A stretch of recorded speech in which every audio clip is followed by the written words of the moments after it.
Bible पाठ है Romeo 8 अध्याय 12 से 16 पद, जहां पर लिखा है, इसलिए हे भाइयों, हम शरीर के कर्जदार नहीं कि शरीर के अनुसार दिन काटें, क्योंकि यदि तुम शरीर के अनुसार दिन काटोगे तो मरोगे, यदि आत्मा से देह की क्रियाओं को मारोगे तो जीवित रहोगे। इसलिए कि जितने लोग परमेश्वर की आत्मा के चलाए चलते हैं वे ही परमेश्वर के पुत्र है। क्योंकि तुमको दासत्व की आत्मा नहीं मिली कि फिर भयभीत हो, परंतु लेखपालकपन की आत्मा मिली है, जिससे हम हे अब्बा, हे पिता कहकर पुकारते हैं। आत्मा आप ही हमारी आत्मा के साथ गवाही देता है कि हम परमेश्वर की संतान है। मसीह में प्रिय भाइयों और बहनों और जीसीएन टीवी दर्शकों और मानमीन टीवी दर्शकों, जब हम बाइबल पढ़ते हैं तो हमें प्रेरितों के लेख और परमेश्वर के कार्यकर्ताओं के लेख मिलते हैं, जिन्होंने महानता से परमेश्वर के राज्य को पूरा किया पवित्र आत्मा की आवाज को साफ रीति से सुनने के द्वारा। क्या आपने कभी सोचा है, यदि मैं उस वक्त उस समय में होता तो मैं भी यही करता? हाँ, एक समझ से तो परमेश्वर की इच्छा का पालन करना बड़ा आसान है, लेकिन दूसरी समझ के अनुसार ये बहुत मुश्किल है। यदि आप सच्ची इच्छा से पालन करने की सच्ची इच्छा से पालन करें तो बहुत आसान है, लेकिन अगर आपके पास पालन करने की इच्छा नहीं तो पालन करना मुश्किल है। पहला शमूएल 15 अध्याय 22 पद में शमूएल ने परमेश्वर की इच्छा को राजा शाऊल को बताया, जो निरंतर परमेश्वर की इच्छा का उल्लंघन कर रहा था। यहां पर लिखा है, शमूएल ने कहा, क्या यहोवा होम बलियों और मेल बलियों से उतना प्रसन्न होता है जितना कि अपनी बात के माने जाने से प्रसन्न होता है? सुन, मानना तो बलि चढ़ाने और कान लगाना मेढ़ों की चर्बी से उत्तम है। परमेश्वर उनकी सुगंध को, उनकी हृदय की सुगंध को ग्रहण करता है जो उसका पालन करते हैं, और इस सुगंध की तुलना किसी दूसरे बलिदान की सुगंध से नहीं की जा सकती। हालांकि जब तक आप परमेश्वर की पूरी आज्ञाकारिता की संतान न बन जाएं, आप किसी न किसी रूप में परमेश्वर का उल्लंघन कर सकते हैं, हालांकि आप पालन करने की कोशिश करते हैं। लेकिन अगर आपके पास इच्छा है हर वक्त पालन करने की, तो परमेश्वर उस सुगंध को ग्रहण करेगा और आपको ऐसी संतान बनाएगा जो पूरी तरह से उसे पालन कर सके। यीशु ने भी अपने चेलों का संशोधन किया, पतरस का बार बार और उसी एक आज्ञाकारिता का व्यक्ति बनाया। हम बाइबल में देख सकते हैं कि परमेश्वर ने अपने जनों को उस तरह से बनाया जिस तरह से वो चाहता था कि वे पालन करें। भविष्यद्वक्ता मूसा, भविष्यद्वक्ता अब्राहम, वो इसके ऐसे उदाहरण हैं। अलग अलग प्रकार की आजमाइशों के द्वारा परमेश्वर ने उन्हें ऐसा व्यक्ति बनाया जो वास्तविकता में पालन कर सकें। इस संदेश के द्वारा मैं प्रभु के नाम से प्रार्थना करता हूं कि आप आज्ञाकारिता के जन में बदल जाएं और पवित्र आत्मा के जन बन जाएं, जैसे कि बाइबल के लोग हैं। मसीह में प्रिय भाई और बहनों, पिछले सत्र में मैंने आपसे शारीरिक विचारों और आज्ञाकारिता के संबंध के बारे में बताया था। हम पवित्र आत्मा की आवाज और अगुवाई का पालन केवल तब कर सकते हैं जब हम अपने शारीरिक विचारों का नाश करते हैं। विपरीत रूप से अगर हम पवित्र आत्मा की आवाज का पालन करेंगे तो हमारे शारीरिक विचार नाश हो सकते हैं। बाइबल हमें उनके बारे में बताती है जिन्होंने आशीषें प्राप्त की परमेश्वर के वचन का पालन या प्रभु के वचन का पालन करने के द्वारा या पवित्र आत्मा की अगुवाई का पालन करने के द्वारा। पतरस उनमें से एक है।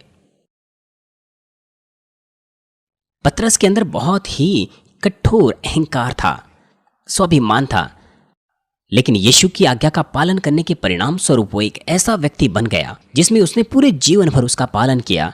जब हम इस प्रक्रिया पर दृष्टि करते हैं कि किस तरह से पतरस बदल गया, तो मुझे आशा है कि आपको चुनौती मिले और महान आशा और अनुग्रह प्राप्त कर सकें। पिछले सत्र में मैंने आपसे बात की उस घटना के बारे में जिसके द्वारा पतरस ने सब कुछ को त्यागने का निर्णय लिया और एक चेले का जीवन जिया।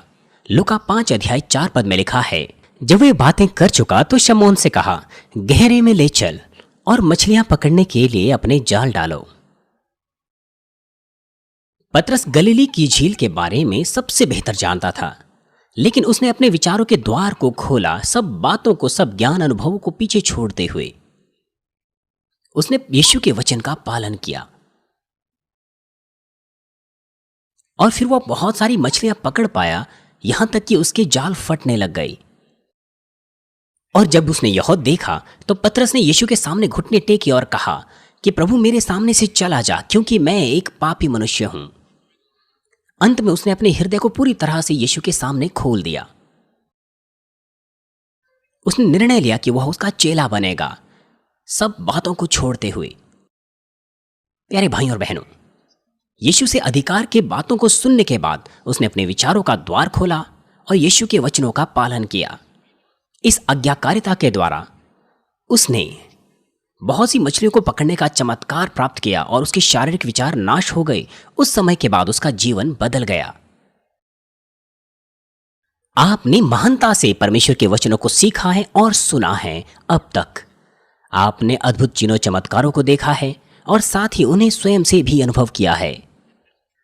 इस कलीसिया में असंख्य चिन्ह और अद्भुत काम हर वक्त होते आ रहे हैं, इसलिए आप में से बहुत से लापरवाही के साथ इसे लेते हैं, लेकिन आपको ऐसा नहीं करना चाहिए।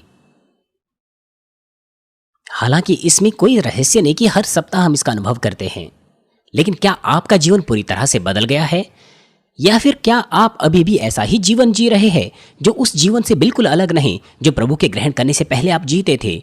वो जिन्होंने प्रभु को अपने हृदय में ग्रहण किया है, निश्चित तौर पर उनके जीवन में बदलाव होगा। सबसे पहले वो अपने हृदय की गहराई से पापों का पश्चाताप करते हैं और पापों से दूर भागने की कोशिश करते हैं। आपने कितना पापों से मन फिराने की कोशिश की है? क्या आपने अपना मन बदल दिया है इस संसार से प्रेम करने से, परमेश्वर से प्रेम करने में? जब पतरस ने कहा कि प्रभु मेरे सामने से चला जा क्योंकि मैं एक पापी मनुष्य हूं, इसका मतलब यह है कि उसने निरंतर इस बात को स्वीकार लिया कि वो पापी है। हम सच्चा पश्चाताप केवल तब कर सकते हैं जब हम वास्तविकता में अपने पापों को स्वीकार लेते हैं। निरंतर पश्चाताप करने के बाद हमें उन पापों से निकल जाना है, और साथ ही क्योंकि हम अपने प्रभु को अपना जीवन मानते हैं, इसीलिए हमें अपने पूरे जीवन भर उसके लिए विश्वास योग्य रहना है। रोमियो 6 अध्याय 12 और 13 पद कहता है, इसलिए पाप तुम्हारे मरणहार शरीर में राज्य न करें कि तुम उसकी लालसाओं के अधीन रहो, और ना अपने अंगों को अधर्म के हथियार होने के लिए पाप को सौंपो, पर अपने आप को मरे हुओं में से जी उठा हुआ जानकर परमेश्वर को सौंपो, और अपने अंगों को धर्म के हथियार होने के लिए परमेश्वर को सौंपो।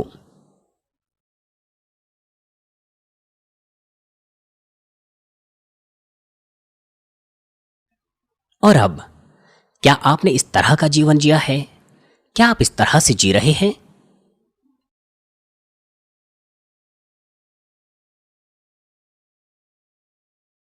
आप हियाव से नहीं भरे हैं, है कि नहीं?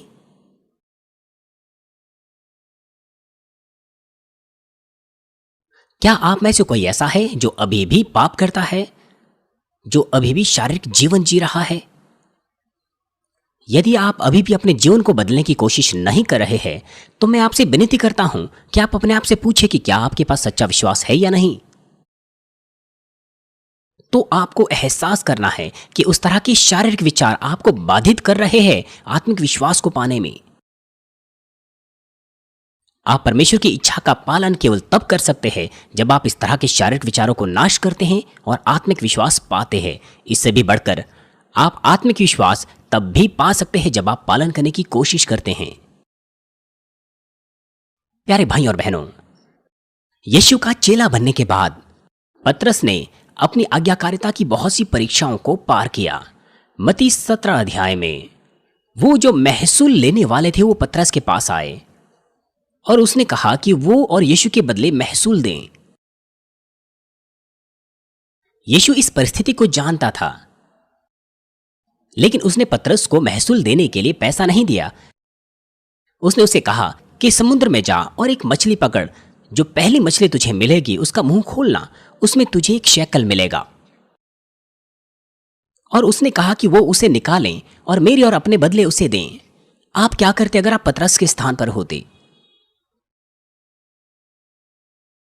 मान लीजिए प्रभु ने आपको यह कहकर आज्ञा दी कि हाँ, नदी में जाइए और वहां पर अपना जाल डालिए, वहां पर आपको मछलियां मिलेगी, मछली का मुंह खोलिए, वहां पर आपको सिक्का मिलेगा, उस सिक्के को मेरे पास लाइए।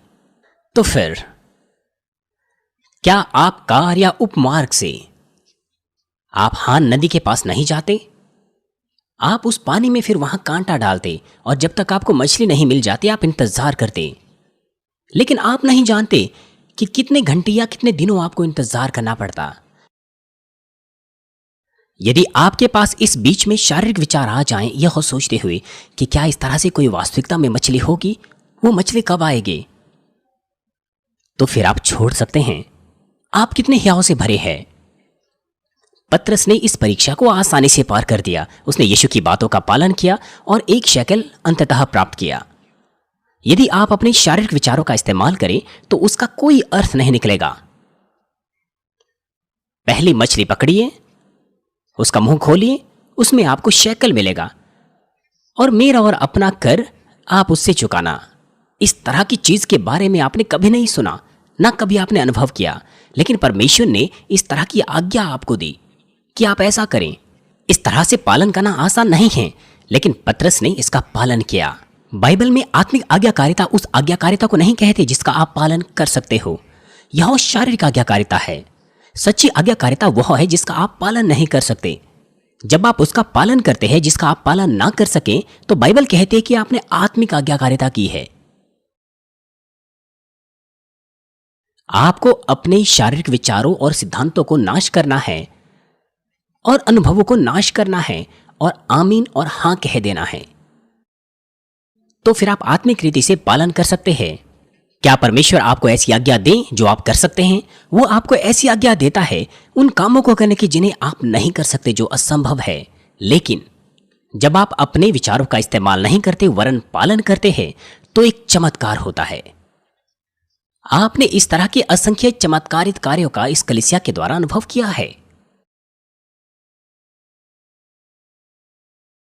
इसलिए पतरस ने यीशु की बातों का पालन किया और शेकेल को प्राप्त किया।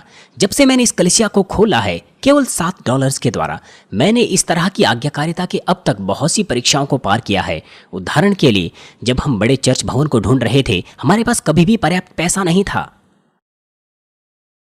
जब हमने दूसरी कलीसियाओं की मदद की और बहुत सी विदेशी सेवकाई को किया, और जब हमने ब्रॉडकास्टिंग को शुरू किया, हमारे पास कभी पर्याप्त पैसा नहीं था। हमने केवल परमेश्वर की आज्ञा का पालन किया और उस पर पूरा भरोसा किया।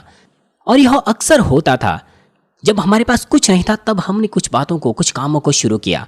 जब हमने JCN ब्रॉडकास्टिंग को शुरू किया, हमारे पास कुछ नहीं था, कोई टेक्नोलॉजी नहीं थी, कोई ज्ञान नहीं था।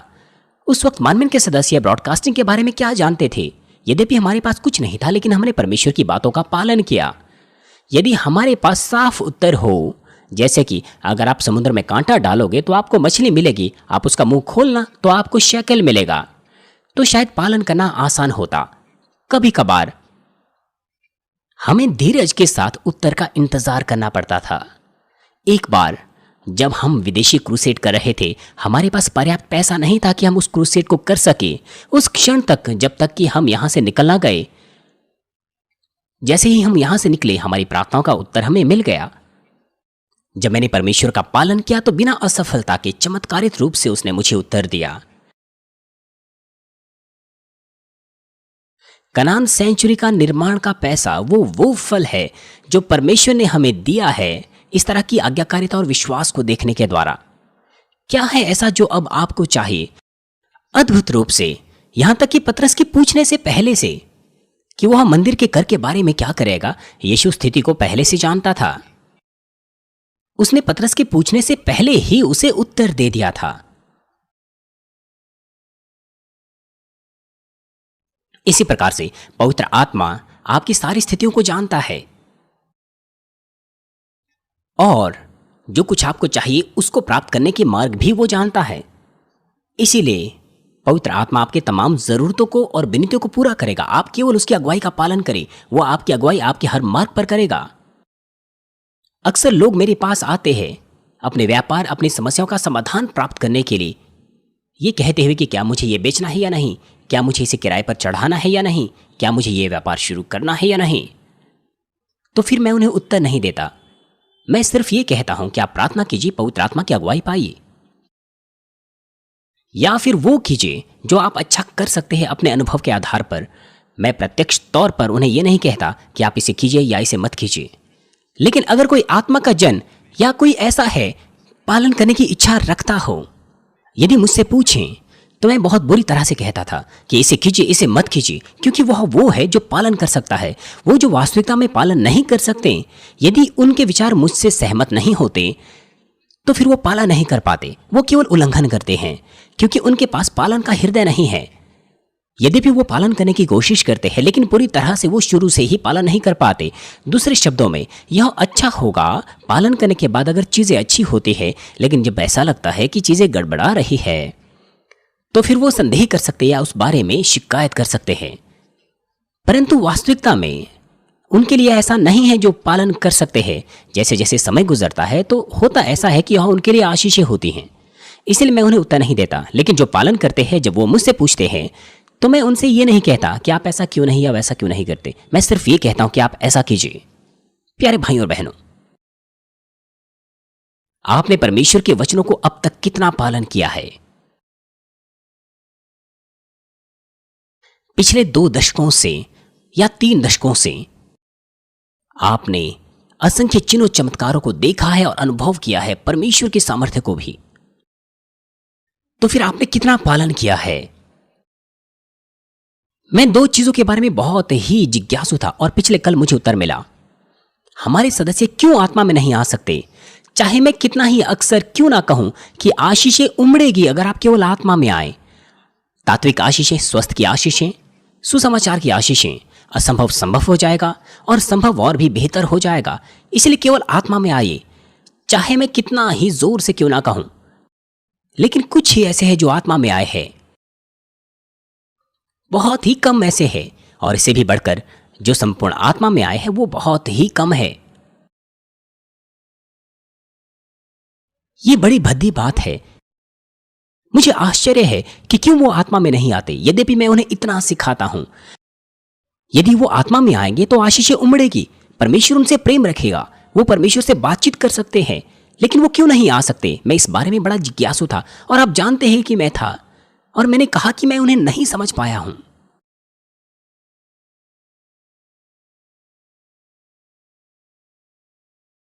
मैंने आपको आत्मा में आने की प्रक्रिया के बारे में बता दिया है। यहां तक कि जब मैं एक नया विश्वासी था, मैंने केवल पालन किया जब पवित्र आत्मा की मैंने प्रेरणा पाई, यद्यपि कोई भी मेरी अगुवाई करने वाला नहीं था। और मैं केवल 3 सालों में आत्मा में आ गया। जब मुझे परमेश्वर के दास के रूप में बुलाया गया, परमेश्वर का वचन मेरे पास पहुंचा कि मैंने 3 सालों तक तेरा संशोधन किया है। अब से वचन के द्वारा 3 सालों तक अपने आप को तैयार कर, तो फिर तू पहाड़, नदियों और समुद्रों को पार करेगा, और तू चिन्हों, अद्भुत कामों को प्रकट करेगा और सामर्थ्य को जहां कहीं भी तू जाएगा, और तू असंख्य आत्माओं को बचाएगा और परमेश्वर को महिमा देगा। वो वचन था जो परमेश्वर से मैंने सुना उस दिन जब मुझे परमेश्वर के दास के रूप में बुलाया गया।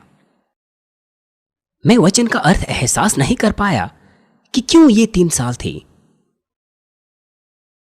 सेमिनरी का कॉलेज 4 साल का होता है। मैं आश्चर्य में था कि यह 3 साल क्या है, लेकिन एक क्षण में एहसास कर पाया कि परमेश्वर ने ऐसा क्यों किया। फरवरी के अंतिम सप्ताह मेरे 3रे साल के सेमिनरी कॉलेज में मैंने पहली बार जागृति सभा का आयोजन किया। पिता परमेश्वर इसके बारे में बात कर रहा था, 3 साल तक वचनों की तैयारी करना। ये शुरुआत थी जब से मैंने जागृति सभाओं को आयोजित करना शुरू किया, मेरे सेमिनरी कॉलेज के 3रे साल में। और अगले महीने मैं सीनियर होने वाला था। मैं एहसास नहीं कर पाया कि 3 सालों तक मेरा संशोधन हुआ है।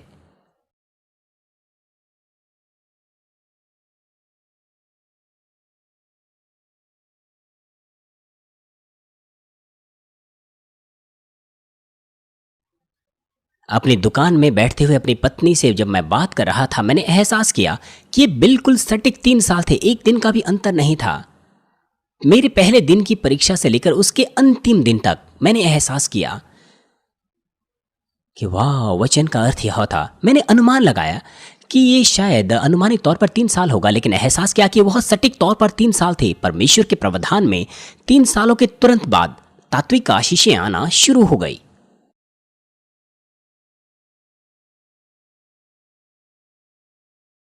यहां तक कि हम दोनों, मैं और मेरी पत्नी, काम करते थे।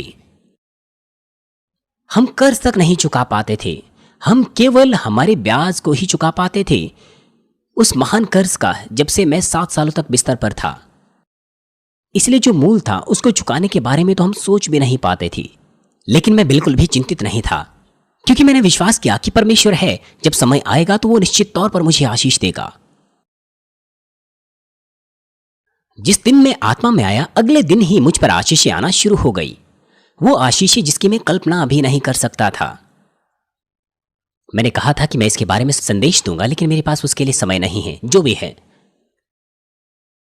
अगले कुछ महीनों तक मैं अपने तमाम कर्ज को चुका पाया और उसके बाद मैंने जरूरतमंदों को देना शुरू कर दिया।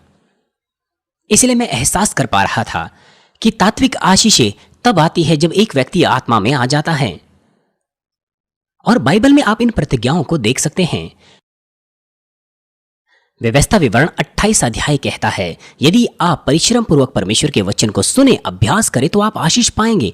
जब आप अंदर आते हैं और बाहर जाते हैं, आप बहुत से लोगों को देंगे, लेकिन किसी से उधार नहीं लेंगे। आप सिर बनेंगे, पूछ नहीं। शत्रु, दुष्ट और शैतान, वो एक दिशा से आपके पास आएगा, लेकिन 7 दिशाओं से भाग जाएगा। यदि आप परमेश्वर के वचन के अनुसार जिएंगे, इसका मतलब यह है कि आप आत्मा में आ गए हैं। हर पहलू में आप संपन्न होंगे और भले स्वस्थ में बने रहेंगे, जैसा आपका आत्मा और प्राण समृद्ध होता है। इस आयत का मतलब है आप आत्मा में आ गए हैं, तो सब बातों में आप संपन्न होंगे। जैसे कि पहला यूहन्ना में लिखा है, यदि हमारा हृदय हमें दोष ना दे, तो जो कुछ हम उसे मांगते हैं वह हमें उससे मिलता है। मेरे लिए जो कुछ मैं मांगता हूं, मुझे परमेश्वर से मिलता है। कुछ मामलों को छोड़ के हमारे सदस्य व्यापक रूप से देख सकें। मेरी व्यक्तिगत प्रार्थनाएं वो हमेशा उत्तर प्राप्त करती हैं, जैसे ही मैं परमेश्वर से मांगता हूं। क्योंकि मैंने कुछ समय से अपने मसीह जीवन में ऐसा कुछ नहीं मांगा है, क्योंकि कुछ मांगने के लिए है ही नहीं, क्योंकि कुछ कमी है ही नहीं। मेरे परिवार के लिए, मेरे बच्चों के लिए। मांगो तो आपको दिया जाएगा, ढूंढो तो आप पाओगे, खटखटाओ तो आपके लिए खोला जाएगा। सब चीजों के लिए जिसके लिए आप प्रार्थना करते हो, मांगते हो, विश्वास करो कि आपने पा लिया। इस तरह के ऐसे बहुत से वचन हैं, और ये वचन उनके लिए है जो आत्मा में आ गए हैं। ये चमत्कार उनके साथ हो गए जिन्होंने विश्वास कर लिया है। वो जो आत्मा में आ गए हैं, उनके साथ ऐसी चीजें होगी। आपने ऐसे बहुत बार अनुभव लिया है और आप जानते हैं कि वो चमत्कार, वो चिन्ह उनके साथ होते हैं जो आत्मा में आ गए हैं, यहां तक कि बिना मेरे रुमाल के द्वारा भी।